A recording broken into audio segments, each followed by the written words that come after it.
नमस्कार दोस्तों। आज के अपने इस वीडियो में हम एक ऐसे बिच्छू के बारे में बात करेंगे जिसने एक सेठ के घर भिक्षा मांगकर उन्हें क्रोधित कर दिया था।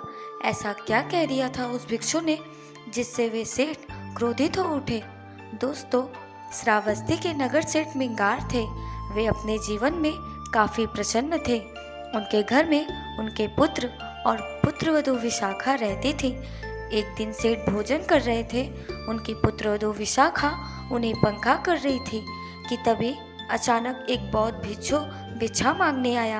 अब विशाखा इंतजार करने लगी कि ससुर आज्ञा दे तो वह उठकर उस भिक्षु के लिए कुछ दान दे। तो सेठ मिंगार भोजन में ही लगे रहे।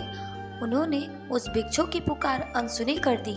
जब भिक्षु ने पुनः आवाज लगाई तो विशाखा ने कहा कि हे आर्य, मेरे ससुर बासी अन्न खा रहे हैं, अतः आप अन्यत्र पधारे।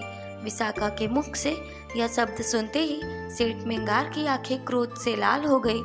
वह गुस्से से तत्काल भोजन छोड़कर खड़े हो उठे। विशाखा की तरफ देखकर उससे कहने लगे कि तूने मेरा अपमान किया है, इसीलिए मेरे घर से अभी निकल जा। तब विशाखा ने विनम्र स्वर से कहा कि आपने मेरे विवाह के समय मेरे पिताजी को यह वचन दिया था कि मुझसे अगर कोई भूल होगी तो आप पहले 8 सद्गृहस्थों से उनके बारे में निर्णय कराएंगे, तत्पश्चात मुझे दंड देंगे। तब पुत्रवधू की यह बात सुनकर सेठ मिंगार ने तत्काल 8 प्रतिष्ठित व्यक्तियों को अपने घर बुलवाया और फिर विशाखा ने उनके समक्ष अपनी पूरी बात बताई और साथ ही बताया कि मनुष्य को अपने पूर्व जन्म के फलों के कारण ही संपत्ति मिलती है और मेरे ससुर को भी जो संपत्ति मिली है वह उनके पूर्व जन्मों का फल है और इन्होंने अब नवीन पुण्य करना छोड़ दिया है। बस इसी कारणवश मैंने कहा था कि ये बासी अन्न खा रहे हैं। शाखा की यह बात सुन उन बच्चों को निर्णय लेना ही नहीं पड़ा। सेठ मिंगार को अपनी गलती समझ आ गई और उन्होंने स्वयं लज्जित होकर अपने पुत्रवधू विशाखा से क्षमा मांग ली।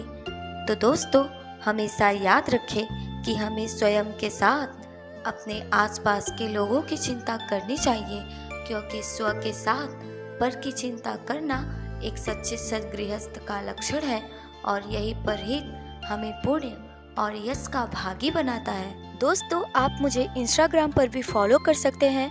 वहां आपको मिलेंगे गौतम बुद्ध से जुड़े छोटे छोटे तथ्य और बेहद खूबसूरत कोट्स। मेरी इंस्टाग्राम आईडी है मेरी आज की कहानी। अपनी इंस्टाग्राम आईडी का लिंक मैंने डिस्क्रिप्शन में दे दिया है।